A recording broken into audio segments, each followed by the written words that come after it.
continued viewership. Before we begin, tell us, where in the world are you watching from? We love knowing our global reach. Now, let's dive into today's story. Chapter 1: Foundations. Vincent Russo built his empire from nothing. At 43, he commanded respect in Boston's real estate development world, not through inherited wealth, but through calculated risk and unflinching determination. His father, a construction worker who died on site when Vincent was 15, left him with only one lesson: trust is earned, never given. The Beacon Hill brownstone he shared with his wife Natalie and their son Leo represented everything he'd fought for. Vincent wasn't just wealthy. He was powerful.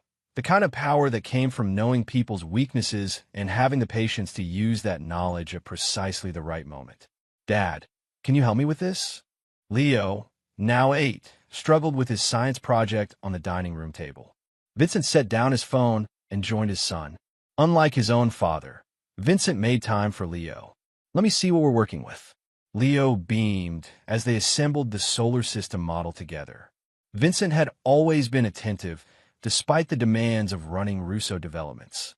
He made sure to never miss Leo's baseball games or parent-teacher conferences. When he met Natalie Harmon 12 years ago, she was a vibrant art gallery assistant with dreams of opening her own space. He admired her ambition and fell for her free spirit, something he never allowed himself. He funded her gallery, the Harmon Collection, 5 years into their marriage. "Vincent, I've got that charity auction tonight," Natalie reminded him as she entered the room. At 38, she remained striking: sleek blonde hair, green eyes that could disarm even his most calculated business associates. "You've been having a lot of those lately," Vincent commented, not looking up from Leo's project. Natalie brushed her fingers across his shoulders. "The gallery's reputation depends on these connections. You understand that better than anyone." He did understand connections. He also understood patterns. The late nights, the changed passwords, the new clothes. Vincent didn't build his empire by ignoring details. That evening, after tucking Leo in, Vincent sat in his home office reviewing security footage, not from his properties, but from the discrete system he'd installed throughout his home 6 months ago when his intuition first signaled trouble. His phone buzzed with a text from Douglas Ward, his head of security and former Army Ranger. Confirmed. Same hotel. Room 1214. Vincent didn't respond immediately. He opened his desk drawer and removed a small black notebook.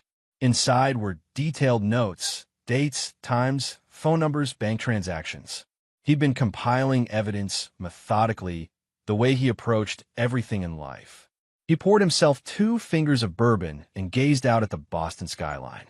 Vincent had learned long ago that reaction without preparation was the mark of a weak man. And Vincent Russo was anything but weak. Chapter 2: Shattered Glass. 3 weeks passed as Vincent continued his surveillance. He learned that charity auctions typically meant meetings with Brendan Powell, a British art dealer who had partnered with Natalie's gallery 6 months ago. Brendan was everything Vincent wasn't: flamboyant, artistic, with an aristocratic background that opened doors in Boston's old money circles. He brought international attention to Natalie's gallery through his connections. And now, he was bringing something else to Vincent's wife. Leo's asking about summer camp options. Vincent mentioned casually over breakfast. "I was thinking the science program at Westridge."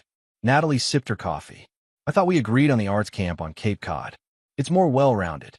"It's 3 hours away," Vincent replied, "and extremely exclusive for an 8-year-old. He needs to broaden his horizons," Natalie insisted. "Besides, Brendan's nephew attended last year and had an amazing experience. The connections those children make. Brendan seems to be influencing a lot of our family decisions lately." Vincent kept his voice measured. Natalie's eyes narrowed slightly. "He's a business partner with valuable insights. Is that all he is?" Vincent held her gaze. The silence between them stretched taut until Leo bounded into the kitchen, breaking the tension. That evening, Vincent received a report from his private investigator. Natalie and Brendan had been seen entering his downtown apartment together on multiple occasions. The investigator had also discovered a separate bank account Natalie had opened 3 months ago, with regular transfers occurring. Vincent made his decision. He contacted his lawyer, Miranda Foster, requesting an emergency meeting the following morning. "I need everything prepared within 2 weeks," Vincent instructed Miranda in her downtown office. "Full documentation of assets, custody arrangements, everything. But nothing filed yet."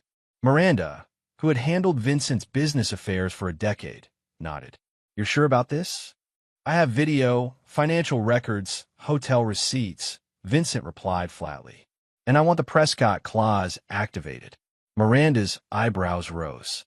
The Prescott Clause was a little-known provision Vincent had inserted into his prenuptial agreement. If infidelity could be proven with evidence gathered by a licensed investigator, certain protected assets would remain untouchable regardless of Massachusetts' equitable distribution laws. "Vincent, that's aggressive even for you," Miranda cautioned. "She's not just sleeping with him," Vincent said, sliding a folder across the desk. "They've been planning to open a new gallery in London using my investment money. The gallery I funded for her would be liquidated. Leo would attend boarding school in England." Miranda reviewed the documents, her expression grave. "This is thorough." "I don't leave things to chance," Vincent replied. "She gets nothing from me. Not the gallery, not alimony, nothing. Sole custody of Leo stays with me. Courts typically favor mothers. Not when the mother is planning to remove the child from the country without the father's consent," Vincent countered, tapping another document. Email exchanges between Natalie and the Ashford Academy in London. Enrollment papers already submitted for next fall. Miranda sighed. "I'll prepare everything." Vincent stood to leave. "One more thing. I want to know everything about Brendan Powell. Real history, real finances, real connections." Chapter 3. Calculated Moves. Vincent maintained an outward appearance of normalcy while Miranda worked. He attended Leo's school play, hosted a dinner party for business associates, and even accompanied Natalie to a gallery opening. During this time, the information on Brendan Powell arrived. The aristocratic background was partially fabricated. While he did come from money, his family had lost most of it 2 generations ago. His art world connections were real, but his personal finances were precarious, leveraged to maintain the appearance of wealth. Most interestingly, Brendan had a pattern. 3 previous relationships with gallery owners had ended with failed joint ventures and significant financial losses for his partners. Vincent began making his own moves. First, he transferred a significant portion of his liquid assets into offshore holdings inaccessible to Massachusetts courts. Next, he quietly purchased the building housing Natalie's gallery through a shell corporation.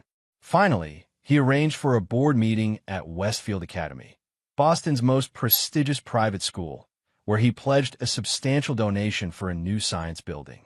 2 days before Vincent planned to confront Natalie, she approached him in his home office. "We need to talk," she said, her expression uncharacteristically vulnerable. Vincent closed his laptop. "I'm listening." "I've been offered an amazing opportunity," she began. "A partnership with a gallery in London. It would mean relocating, at least part-time." "And Leo?" Vincent asked calmly. "There's a wonderful school." "You've already looked into schools?" Vincent's tone remained measured. Natalie nodded, seemingly relieved at his composure. "Ashford Academy. It's perfect for him, Vincent. This move would benefit all of us." "All of us," Vincent repeated. "Or you and Brendan?" The color drained from Natalie's face. "What are you talking about?" Vincent opened his desk drawer and removed the black notebook. June 15th, Ritz-Carlton, room 812. June 23rd, your gallery after hours. July 2nd, his apartment on Marlborough Street. "You've been spying on me?" Natalie's shock transformed into indignation.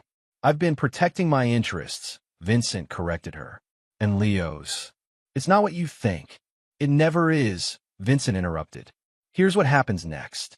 You're moving out tonight. The divorce papers are ready. The prenup's Prescott Clause has been activated based on the evidence I've collected." "The Prescott Clause?" Natalie blanched. "But that means you get nothing from me," Vincent finished for her. "Not the house, not alimony, not the gallery. You can't take my gallery." Natalie's voice rose. Actually, RSV Holdings purchased that building last month. Your lease is being terminated for renovation purposes. Vincent's expression remained impassive. As for Leo, I've already secured his place at Westfield Academy here in Boston. Sole custody stays with me. Natalie stood trembling. You planned all this. You taught me an important lesson, Natalie. Always see the betrayal coming. Vincent checked his watch. Douglas will help you pack essentials. You have 2 hours. I'll fight you, she warned. I'm still his mother. Fight me with what? Vincent asked. Your boyfriend's money? I've seen his financials. Or perhaps with the sympathy of the court when they learn you attempted to enroll our son in a foreign boarding school without my knowledge. When Natalie left that night, Leo was already asleep. Vincent told him the next morning that his mother had to travel for work. It wasn't until the divorce was finalized 3 months later that Leo understood she wouldn't be coming home. Chapter 4. New Realities. 6 months after the divorce, Vincent and Leo settled into a new routine. The brownstone had been sold, too many memories, and they relocated to a modern penthouse overlooking the harbor. Leo attended Westfield Academy, where his natural aptitude for mathematics flourished under the guidance of specialized teachers. Vincent had arranged his business affairs to allow more time with his son. Afternoons were spent helping with homework or practicing baseball in the park. Weekends often involved sailing, Vincent teaching Leo the patience and precision required to navigate changing winds. Natalie maintained visitation rights, but frequently canceled at the last minute. Her relationship with Brendan had continued, though their London plans had stalled due to financial complications. Why does a mom want to see me? Leo asked one Sunday evening after another canceled visit. Vincent set aside his work and sat beside his son on the couch. Sometimes adults make choices based on what they want rather than what's right. Your mother loves you, but she's learning how to balance her new life. He never spoke ill of Natalie to Leo, despite what she had done. Vincent's revenge wasn't about poisoning his son against his mother. It was about something far more comprehensive. Meanwhile, Vincent had Douglas maintain surveillance on Natalie and Brendan. Reports showed their relationship growing strained as financial pressures mounted. Without Vincent's backing, Natalie struggled to maintain her gallery's prominence. Brendan's creditors had begun calling more frequently as several investments failed to materialize. Mr. Russo, Douglas reported during their weekly security briefing, "There's something you should know. Powell has been making inquiries about your current development projects. He's approached 3 of your business partners, claiming to represent potential European investors." Vincent nodded thoughtfully. "Send me the names. And Douglas, have your contact at Interpol run another check on Powell. Focus on business dealings in France and Italy from 2015 to 2018. That evening, Vincent received a call from Patricia Harmon, Natalie's mother. "You've ruined her life," Patricia accused without preamble. "She's lost weight. She's anxious all the time." "Hello, Patricia," Vincent interrupted calmly. "I understand you're upset, but I didn't force Natalie to betray our marriage or attempt to take my son overseas. She made a mistake. People deserve second chances." "Some mistakes can't be undone," Vincent replied. "How was the new condo?" Patricia paused, thrown by the question. "What?" "The waterfront condo you purchased last month. 3 bedrooms, remarkable view. Quite an upgrade from your previous place." "Oh, what do you know about that?" "I make it my business to know things," Vincent said smoothly. "Especially when someone purchases a $2.3 million property shortly after receiving a large wire transfer from an account linked to Brendan Powell." The silence that followed told Vincent everything he needed to know. "You knew," he concluded. "You helped them plan it." "Vincent, goodbye, Patricia. Give Natalie my regards." As Vincent ended the call, he added Patricia's name to his mental list. Vincent Russo never forgot a betrayal. Chapter 5. Shifting Tides. 2 years passed. Leo had grown into a thoughtful, resilient 11-year-old who excelled at school and baseball. His relationship with Natalie had stabilized into predictable monthly visits that he seemed to enjoy despite their brevity. Vincent's business empire had expanded significantly. Russo Developments now had projects in 3 states, including a massive waterfront revitalization in their home city. One evening, Vincent received an unexpected call from Brendan Powell. "Vincent, we should talk." Brendan's accented voice carried the forced confidence of a desperate man. "I don't believe we have anything to discuss," Vincent replied coldly. "I think you'll want to hear what I have to say. It concerns information that could be valuable to you." Vincent's instincts sharpened. "You have 5 minutes. My office tomorrow, 8 a.m. The following morning, Brendan arrived at Vincent's downtown office looking considerably less polished than in his gallery days. His custom suit hung loosely on his frame, and dark circles shadowed his eyes. "Thank you for seeing me," Brendan began. Vincent didn't offer him a seat. For minutes remaining, Brendan cleared his throat.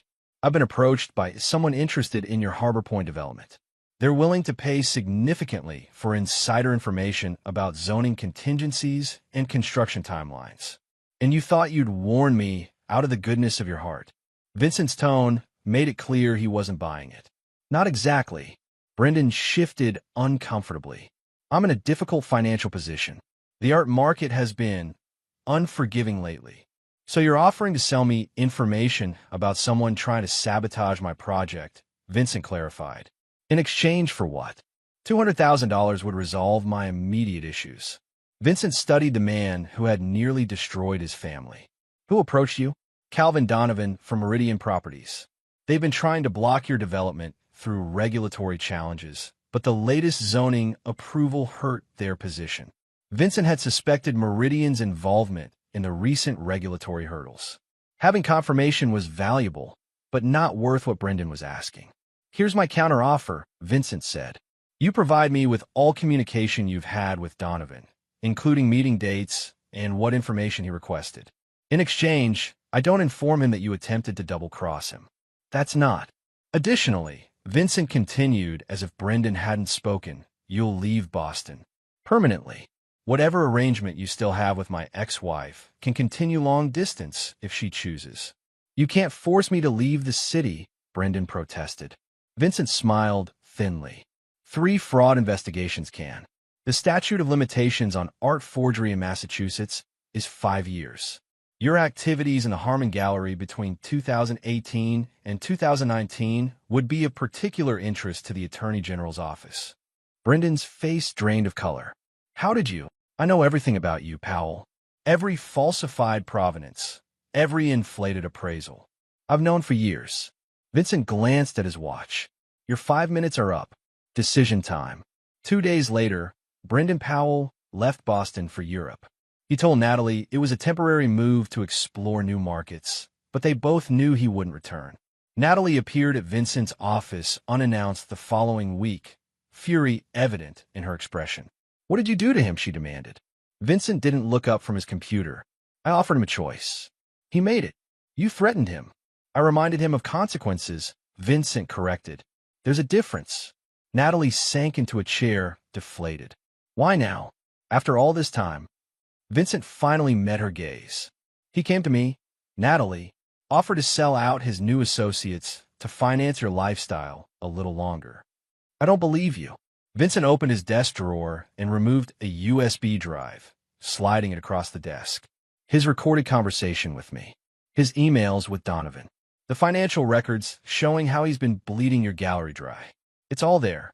Natalie stared at the drive, but didn't take it. "He was never going to open that London gallery with you," Vincent continued dispassionately. "The investors he claimed to have lined up don't exist. The exclusive properties he promised were already sold to other buyers." "Why are you telling me this?" "Because Leo deserves better than watching his mother destroy herself for a con artist." Vincent leaned forward. "Make better choices, Natalie. If not for yourself, then for our son." As Natalie left, Vincent knew a new phase of his plan had begun. The foundation had been laid. Now it was time to build. Chapter 6: Calculated Risks. Over the next year, Vincent's surveillance reports on Natalie revealed significant changes. After Brendan's departure, she had focused on rebuilding her gallery's reputation. She secured a new, smaller space and cultivated relationships with emerging local artists rather than chasing international names. More importantly, she became more consistent with Leo, rarely missing scheduled visits and showing genuine interest in his activities. Vincent observed these developments with guarded optimism but remained vigilant. Meanwhile, Vincent's business continued to thrive. The Harbor Point development overcame the regulatory challenges and construction progressed ahead of schedule. Vincent had used the information from Brendan to neutralize Calvin Donovan, exposing his underhanded tactics to Meridian's board of directors. As Leo approached his 12th birthday, Vincent arranged a special celebration. He rented a small yacht for the weekend, inviting Leo's closest friends and, after some consideration, extended an invitation to Natalie. The day before the party, Vincent received an unexpected visitor at his office. "Mr. Russo, there's a Ms. Harmon here to see you," his assistant announced. Vincent assumed it was Natalie, but instead, Patricia Harmon entered his office. The years had not been kind to her, financial stress evident in her appearance. "Patricia," Vincent acknowledged coolly. "What brings you here?" "I've come to ask for your help," she said, her former haughtiness replaced by thinly veiled desperation. "I'm losing my condo." Vincent leaned back in his chair. "The one purchased with Brendan Powell's money? The money meant to finance taking my son away from me." Patricia flinched. "I made a terrible mistake. I believed what Natalie and Brendan told me about you, that you were controlling, that you were stifling her career. And now I know they manipulated me too." Patricia's hands trembled. "Brendan convinced me to invest my retirement savings in art that turned out to be worthless. The condo is in foreclosure." Vincent studied her, remembering her smug satisfaction during the divorce proceedings, her whispered comments to Natalie that he wasn't worth fighting for. "What exactly are you asking for?" "A loan," Patricia replied. "Just enough to keep the condo until I can sell it properly rather than at auction." Vincent opened his laptop and pulled up a document. "Did you know that RSV Holdings purchased your mortgage last month?" Patricia's eyes widened. "That's your company." "One of them," Vincent confirmed. "I've owned your debt for 28 days. "Why would you do that?" "Because I never leave things to chance, Patricia." Vincent turned the laptop toward her, displaying a contract. "Here's my offer.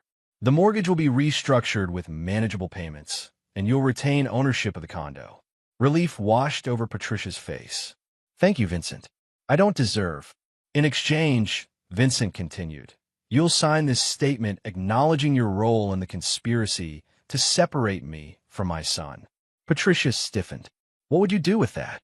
"Keep it," Vincent replied simply. "Unless you ever attempt to influence Leo against me or assist Natalie in violating our custody agreement." "You're blackmailing me." "I'm offering you a choice," Vincent corrected, "just as I offered one to Brendan." Patricia left with the restructured mortgage and her signature on Vincent's document. As she departed, Vincent made a note to have Douglas maintain surveillance on her as well. The yacht party for Leo's birthday went smoothly. Vincent watched with satisfaction as his son navigated social interactions with confidence, already showing signs of the man he would become. Natalie arrived punctually, bringing a thoughtfully chosen gift, a telescope, recognizing Leo's growing interest in astronomy. Vincent acknowledged her with a civil nod. As the children enjoyed the entertainment below deck, Natalie approached Vincent at the stern. "Thank you for including me today," she said quietly. Vincent kept his eyes on the horizon. "Leo wanted you here. I've been thinking about what you said last year, about making better choices." Natalie hesitated. "I'm selling the gallery." This caught Vincent's attention. "Why?" "I've been offered a curator position at the Bergman Museum. It's stable, prestigious, and would give me more regular hours for Leo." Vincent considered this information. The Bergman was indeed prestigious and conveniently located in Boston. "That sounds reasonable." "I also wanted to discuss revising our custody arrangement," Natalie continued. "Not to reduce your time with Leo," she added quickly, seeing his expression harden, "but to make it more flexible. Maybe some weeknight dinners in addition to weekends." "We can have the lawyers review options," Vincent conceded, surprising himself with his willingness to consider it. As Natalie walked away, Vincent wondered if people truly could change. He didn't believe in redemption, not really, but he recognized strategic adaptation when he saw it. That evening, as Vincent tucked an exhausted Leo into bed, his son asked a question that caught him off guard. "Dad, are you still angry at Mom?" Vincent considered his answer carefully. "I'm disappointed in choices she made, but anger doesn't help us move forward." "She seems different now," Leo observed. "People can change their behavior when they understand consequences," Vincent replied. "Get some sleep, champion. Big baseball game tomorrow." As he closed Leo's door, Vincent received a text from Douglas. "Powell back in Boston. Meeting with Sullivan tomorrow." Derek Sullivan was a real estate attorney who had represented several of Vincent's competitors. The timing was suspicious, especially with Harbor Point entering its final and most vulnerable phase of development. Vincent's instincts, the same ones that had alerted him to Natalie's betrayal, began to tingle with warning. Something was coming, and he needed to be prepared. Chapter 7: Gathering Storms. The following months brought significant developments. Natalie sold her gallery and began her position at the Bergman Museum. Their revised custody arrangement allowed Leo to spend Tuesday and Thursday evenings with her, which he seemed to enjoy. Vincent remained cautiously optimistic about these changes, but continued monitoring the situation. More concerning was Brendan Powell's return to Boston. Douglas's surveillance revealed regular meetings between Powell and Derek Sullivan, but the content of these meetings remained elusive. Vincent instructed Douglas to increase surveillance and authorize more aggressive information-gathering tactics. "They're planning something related to Harbor Point," Douglas reported after installing listening devices in Sullivan's office. "Powell claims to have documents that could derail the project's completion." Vincent frowned. "What kind of documents?" He wasn't specific, but Sullivan seemed impressed enough to arrange a meeting with Hayden Blackwell. Vincent's eyes narrowed at the name. Blackwell headed the Urban Development Committee that had approved Harbor Point's final permits. If Powell and Sullivan were approaching him, they likely sought to challenge those approvals. "I need to know what Powell has," Vincent instructed, "and where he got it." 3 days later, Vincent received his answer in the form of photographs showing Powell and Natalie's mother, Patricia, meeting at an out-of-the-way restaurant. The surveillance team captured images of Patricia handing Brendan a large envelope. Vincent immediately called Patricia. "We had an agreement," he said when she answered. "Vincent, I can explain. I'll be at your condo in 30 minutes. Vincent cut her off. "Be there." When he arrived, Patricia looked terrified. "He threatened to expose my financial problems to Natalie if I didn't help him," she blurted before Vincent could speak. "What did you give him?" Patricia wrung her hands. "Some old papers from when you and Natalie were married. Things she kept in a box at my house during the divorce."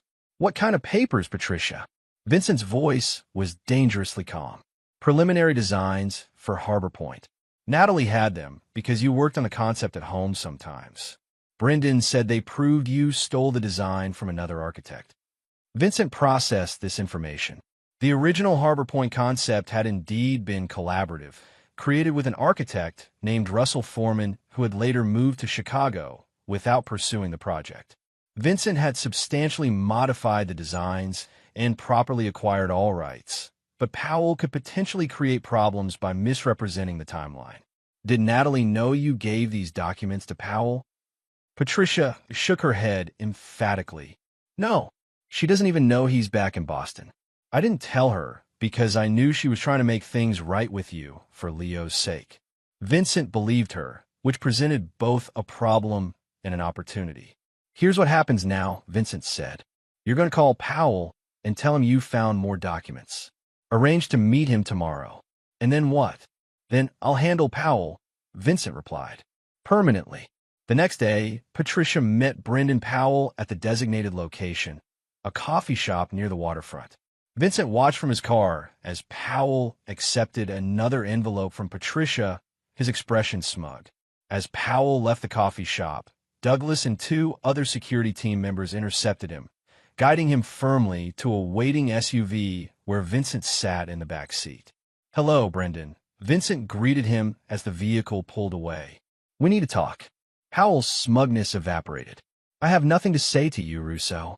"That's unfortunate," Vincent replied, "because I have quite a bit to say to you." The SUV drove to an empty warehouse owned by one of Vincent's shell companies. Inside, A single chair stood in the center of the concrete floor. "What is this?" Powell asked, fear creeping into his voice as Douglas guided him to the chair.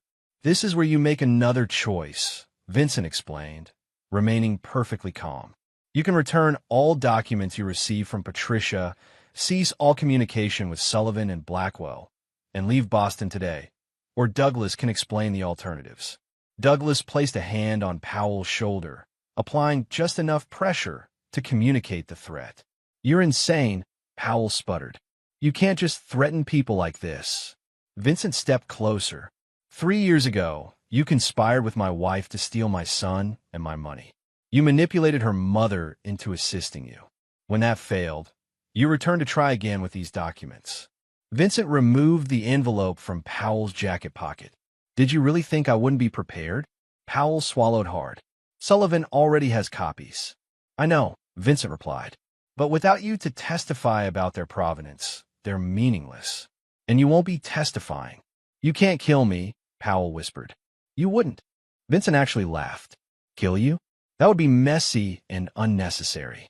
No, I'm going to destroy you methodically, starting with the evidence of art fraud I've compiled, then the tax evasion charges, then the outstanding warrants in Italy."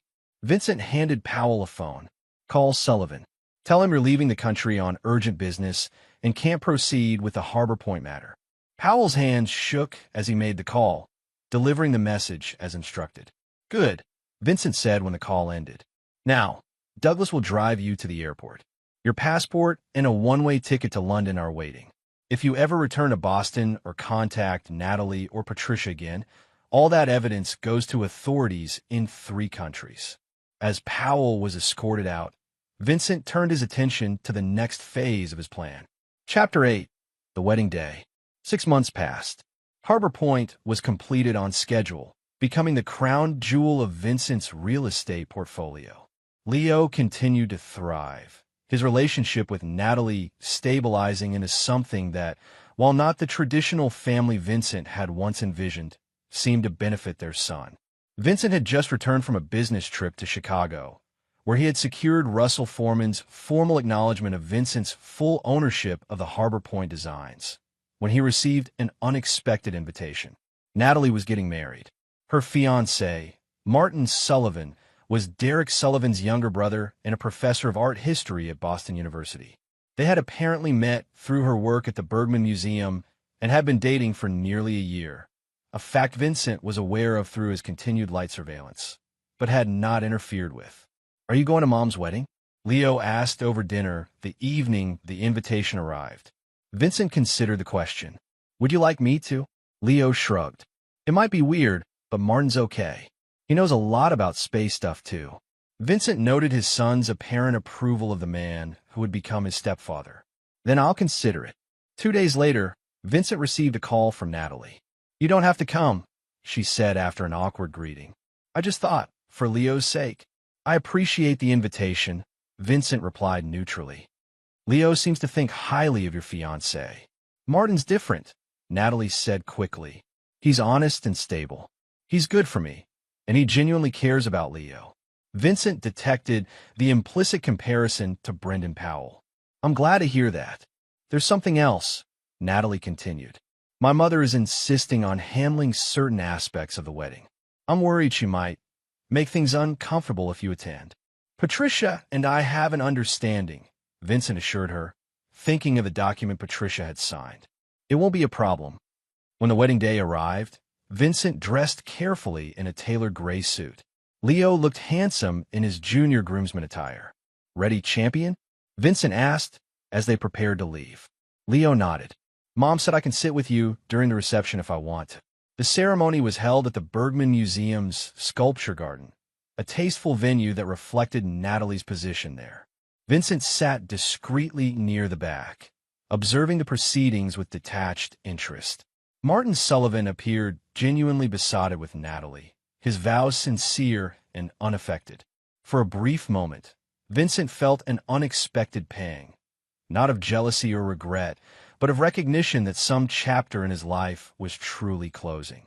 He had moved on from Natalie long ago, but seeing her begin this new chapter formalized that distance in a way divorce papers hadn't. The reception began smoothly enough. Vincent kept to himself, exchanging polite nods with guests who recognized him. Leo performed his duties admirably, then joined Vincent at his table for dinner. It was during the meal that Patricia Harmon, clearly having consumed several glasses of champagne, approached their table with the wedding planner. "You need to move," she announced loudly. "These tables are for family and close friends." Vincent remained seated, placing a calming hand on Leo's shoulder. "Leo and I were invited, Patricia, by Natalie." The wedding planner looked uncomfortable. "Mrs. Harmon, perhaps."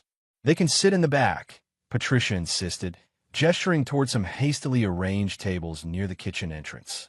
"We need this space for Martin's colleagues." Several nearby guests turned to watch the confrontation. Vincent noticed Natalie across the room, engaged in conversation and unaware of the situation. "We're fine here," Vincent replied calmly. Patricia's face flushed with alcohol and bitterness. "Look at them," she said to the wedding planner, but clearly intending to be overheard. "They look so cheap compared to Martin's family." Vincent couldn't even wear a proper tuxedo. Leo's face reddened with embarrassment. Vincent squeezed his shoulder reassuringly. Martin Sullivan, noticing the commotion, approached the table. "Is everything all right?" "Your new mother-in-law seems to have seating concerns," Vincent explained evenly. "They shouldn't be at this table," Patricia insisted.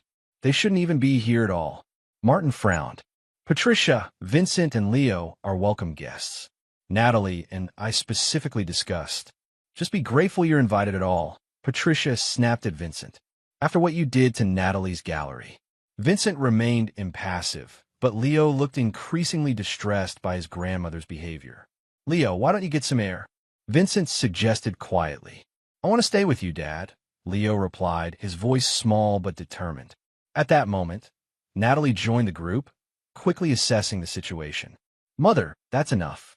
Vincent and Leo are sitting exactly where they're supposed to be." Patricia turned to her daughter. "You're too soft, Natalie. Always have been. You should have taken him for everything when you had the chance."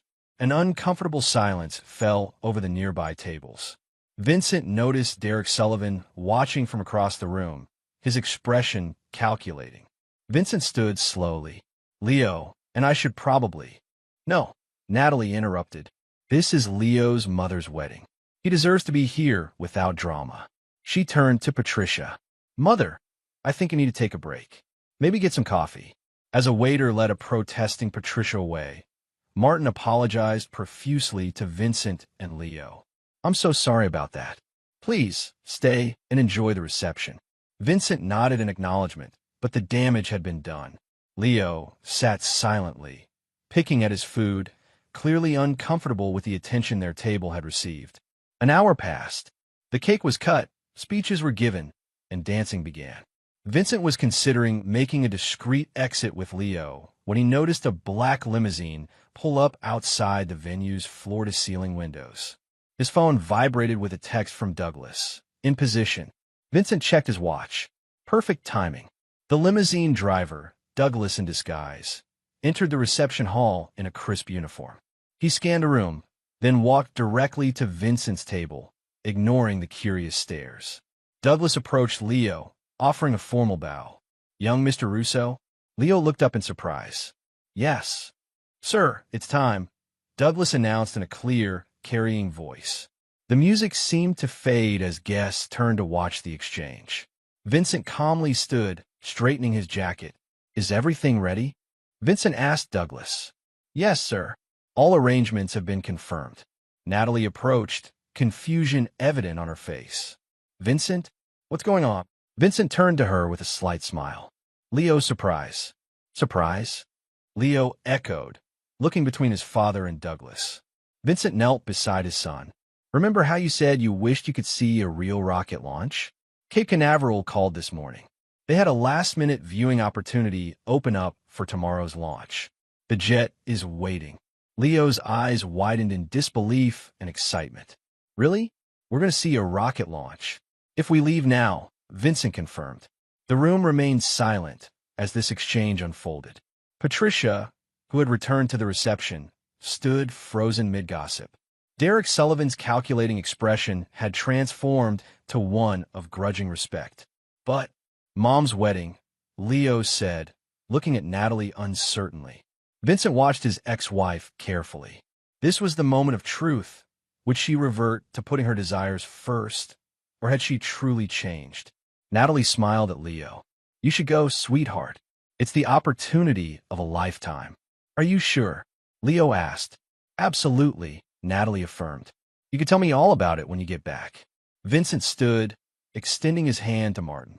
Congratulations again. We'll see you both when we return. As Vincent and Leo followed Douglas toward the exit, whispers erupted throughout the room. Patricia's face had turned an alarming shade of red. Derek Sullivan drained his champagne glass with a grimace. Vincent placed his hand on Leo's shoulder as they walked out. The boy practically vibrated with excitement, previous embarrassment forgotten. This was Vincent's true revenge, not just surviving Patricia's attempt to humiliate them, but transforming the moment into a triumph that everyone in that room would remember. As they settled into the limousine, Leo turned to his father. Did you really just find out about the rocket launch today? Vincent smiled. Let's just say, I like to be prepared for all possibilities. The limousine pulled away from the curb, leaving behind a reception where Vincent Russo had once again demonstrated that he was not a man to be underestimated or betrayed. Chapter 9, Legacies. 5 years passed. Leo had grown into a confident 17-year-old, excelling academically and as captain of his school's baseball team. Vincent had continued to build his real estate empire, now spanning 6 states with projects that had redefined urban development on the East Coast. Natalie and Martin's marriage appeared stable. They had a 3-year-old daughter, Emma, whom Leo adored. The custody arrangement had evolved as Leo grew older, allowing him more agency in deciding when to visit each parent. Vincent maintained his vigilance, but had scaled back active surveillance as Natalie consistently demonstrated commitment to Leo's well-being. Patricia Harmon had moved to Florida after selling her condo, maintaining minimal contact with the family. Brendan Powell had never returned to Boston, eventually settling in Berlin, where he maintained a modest gallery far removed from his previous ambitions. On a crisp autumn morning, Vincent sat in his home office reviewing plans for his most ambitious project yet, a sustainable urban community in a formerly industrial area of the city. Leo knocked and entered, looking uncharacteristically serious. Dad, can we talk? Vincent set aside his work immediately. Of course. Everything okay? Leo sat across from him. Mom and Martin invited me to spend Christmas with them in London this year. Martin's teaching a semester abroad program, and they'll be there through January. I see, Vincent replied neutrally. And what do you want to do? I'd like to go, Leo admitted, but I don't want to leave you alone for Christmas. Vincent studied his son, nearly a man now, thoughtful and considerate in ways that made him immensely proud. I appreciate your concern, but you should go. It'll be a great experience. You're sure? Leo pressed. Because Martin mentioned there's a prestigious winter academic program I could participate in while we're there. It would look good for college applications. Vincent felt a momentary flash of the old suspicion. What kind of program? Astrophysics at Imperial College, Leo explained. It's only 2 weeks, but they typically only accept college freshmen. Martin pulled some strings because of my advanced math scores. Vincent relaxed. Leo's passion for astrophysics had developed naturally over the years, encouraged equally by Vincent and, to his credit, by Martin, who had connections in academic circles. When would you leave? Vincent asked. December 20th, Leo replied. Back January 12th. Vincent nodded. I'll have Douglas arrange the travel details. Actually, Leo hesitated. Mom already booked the tickets. Business class. All right, Vincent conceded. But I'll still have Douglas coordinate security protocols. Leo smiled, used to his father's protective measures. Thanks, Dad. As Leo stood to leave, Vincent had a thought. Leo, did your mother ever tell you about the day she and I met? Leo shook his head. Not really. What? It was at an art exhibition at Westover Gallery. I was there because I just purchased the building. Vincent leaned back in his chair. Your mother was working as an assistant curator. She spent 20 minutes explaining why a particular sculpture was meaningful, even though most people just walked past it. Was it a good sculpture? Leo asked. Objectively? Probably not. But she made me see something in it that I wouldn't have noticed otherwise. Vincent smiled slightly at the memory. That was her gift, seeing value where others didn't. She's applied that same perspective to her relationship with you all these years. Leo seemed surprised by this rare moment of Vincent speaking positively about Natalie. Why are you telling me this now? Because understanding why people make the choices they do is important, Vincent explained. I've taught you to be vigilant, to recognize patterns, to protect yourself from betrayal. Those are valuable lessons. But there's value in recognizing growth too. The following weekend, Natalie and Martin joined Vincent and Leo for dinner at Vincent's penthouse, a quarterly tradition they had established to discuss Leo's academic progress and future plans. These dinners had evolved from tense, awkward affairs to reasonably comfortable co-parenting discussions. After dinner, while Leo showed Martin his latest telescope setup on the balcony, Natalie lingered in the living room with Vincent. "Thank you for approving the London trip," she said. "It means a lot to Leo." Vincent nodded. "The academic program sounds worthwhile." "It is," Natalie confirmed. Martin's colleague who runs it was impressed with Leo's application. "He's worked hard," Vincent acknowledged. A moment of silence passed between them, not uncomfortable, but weighted with history. "Vincent," Natalie began hesitantly, "after all these years, I have to ask, did you always have the rocket launch plan for my wedding day? Or was that spontaneous?" Vincent smiled slightly. "What do you think?" "I think you never leave anything to chance," Natalie replied. "My mother was horrible to you that day, but somehow you turned it into Leo's most cherished memory." "Patricia made her choices," Vincent said simply. "I made mine." Natalie studied him. "You never told Leo about Brendan, about what really happened." "Leo doesn't need to know every detail," Vincent replied. "He knows what matters, that we both love him, even if we couldn't make our marriage work." "That's surprisingly generous of you." Vincent shrugged. "It's not generosity, it's strategy. Leo's happiness has always been the priority." As Martin and Leo returned from the balcony, Vincent observed the easy rapport between them. Martin had proven to be a steady influence in Leo's life, encouraging his academic interests without trying to replace Vincent as a father figure. Later that night, after everyone had left, Vincent received a call from Douglas. "The Sullivan brothers met today," Douglas reported. "Derek still seems interested in challenging the zoning for the Riverside project." "Expected," Vincent replied. "Continue monitoring, but don't interfere yet." "Yes, sir." And Mrs. Sullivan's mother made another large withdrawal from her Florida account. "Third one this month." Vincent frowned slightly. "Interesting. Keep me informed." As he ended the call, Vincent walked to his office and opened a desk drawer. Inside lay a black notebook, newer than the one he'd used to document Natalie's betrayal, but serving the same purpose. Vincent added a brief note about Patricia's unusual financial activity. Vincent Russo never forgot a betrayal, and he never stopped watching for the next one. But he had learned that vengeance, like all things of value, required patience and precision. Sometimes the greatest revenge wasn't immediate destruction, but calculated restraint, knowing you could strike at any moment, but choosing the perfect time. The Riverside project would proceed regardless of Derek Sullivan's maneuvering. Patricia's financial desperation would eventually lead her back to Boston, where Vincent would be waiting. And Leo would continue to grow into a man who understood both vigilance and compassion, the most valuable legacy Vincent could provide. Vincent closed the notebook and returned it to the drawer. Some battles were worth fighting immediately. Others improved with time, like fine wine or carefully laid investments. He walked to the window, gazing out at the city he had helped reshape.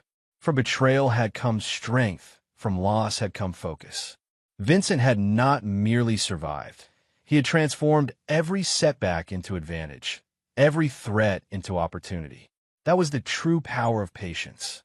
That was the ultimate revenge. And there you have it. Another story comes to an end. What did you think? I'd love to hear your thoughts in the comments below. If you enjoy this story, consider joining our community by subscribing. It means the world to us. For more stories like this one, check out the recommended videos on screen, and I'll see you there.